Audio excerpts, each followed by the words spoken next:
नमस्कार। आज मैं एक बहुत ज़रूरी मुद्दे पे आपसे बात करना चाहता हूं। ये हर देशवासी के लिए ज़रूरी है, मगर पिछड़ा वर्ग, दलित, आदिवासी महिलाओं के लिए ये सबसे ज़रूरी मुद्दा है। ये आपके भागीदारी के बारे में है। 2023 में पूरे देश ने, सब पार्टियों ने महिला आरक्षण बिल को पूरा समर्थन दिया था। कांग्रेस पार्टी सबसे आगे थी। सालों के लिए हम महिला बिल पास करना चाह रहे थे। अंत में 2023 में हुआ। भारतीय राष्ट्रीय कांग्रेस की तरफ मैं नारी शक्ति बंधन अधिनियम 2023 के समर्थन में खड़ी हुई। भारतीय राष्ट्रीय कांग्रेस की मांग कि यह बिल फौरन अमल में लाया जाए। 2018 में मैंने प्रधानमंत्री को यह चिट्ठी लिखी। इसमें साफ लिखा है कि महिला आरक्षण को जल्दी से जल्दी इंप्लीमेंट किया जाए। यहां मैंने कहा है कि 2019 में महिला आरक्षण इंप्लीमेंट हो जाना चाहिए। उसके बाद 2023 में मैंने भाषण दिया, पार्लियामेंट हाउस में भाषण दिया, अनेक भाषण दिए, जिसमें मैंने कहा कि महिला आरक्षण देश के लिए जरूरी है और जल्दी से जल्दी इंप्लीमेंट हो जाना चाहिए। In my view, it is quite simple. This bill can be implemented today by giving 33% of the seats in the Lok Sabha and the Vidhan Sabha to India's women.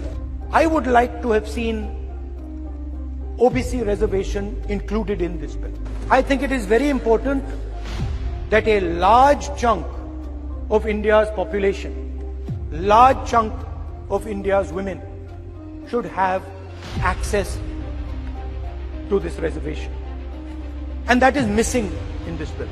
भाई और बहनों, अब बहुत बड़ी बेईमानी की जा रही है। प्रधानमंत्री नहीं चाहते कि कास्ट सेंसस, नए सेंसस, ओबीसी सेंसस के बेसिस पे यह निर्णय लिया जाए।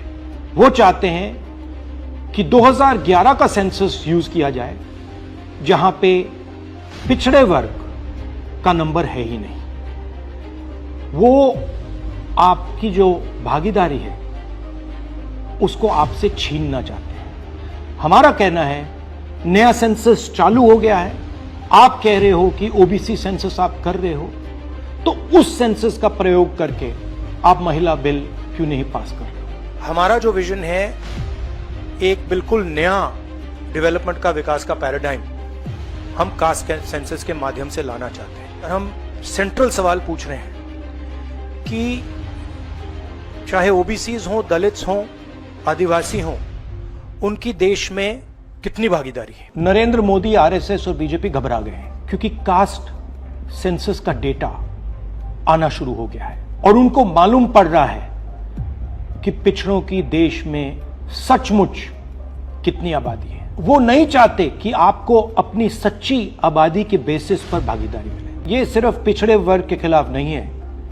ये एंटी नेशनल एक्टिविटी की जा रही है, क्योंकि पिछड़ा वर्ग 50% है, उसको भागीदारी मिलनी चाहिए और प्रधानमंत्री आपकी भागीदारी आपसे छीन रहे हैं और आपको झूठ बोलने की कोशिश कर रहे हैं। इनका जो प्रपोजल है, इसमें एक और बहुत खतरनाक चीज हो रही है। The government has unveiled a sweeping delimitation bill 2026 proposing a massive expansion of India's parliamentary representation. The strength of the Lok Sabha is set to jump from 545 to a staggering 850 seats. सच्चाई ये है कि अगर जो मोदी जी चाहते हैं हो जाए, तो जो छोटे स्टेट्स हैं, साउथ के स्टेट्स हैं और नॉर्थ ईस्ट के स्टेट्स हैं, उनका रिप्रेजेंटेशन कम हो जाए। उनको भयंकर नुकसान होने वाला है और मैं इसको एंटी नेशनल एक्टिविटी मानता हूं। हमारा जो स्टैंड है वो बिल्कुल क्लियर है।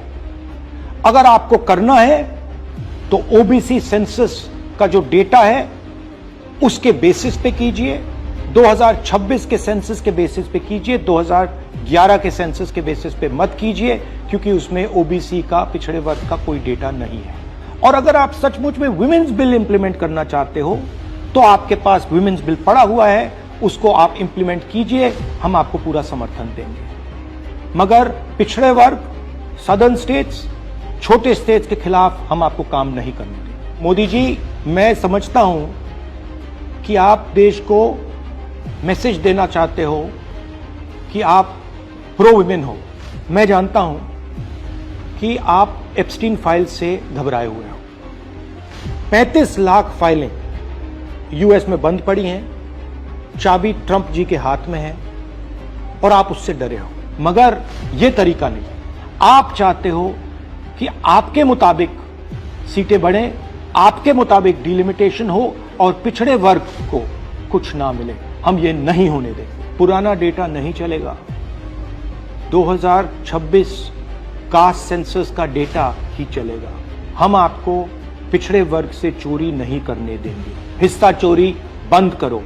पिछड़ा वर्ग, दलित, आदिवासियों को उनका हक दो।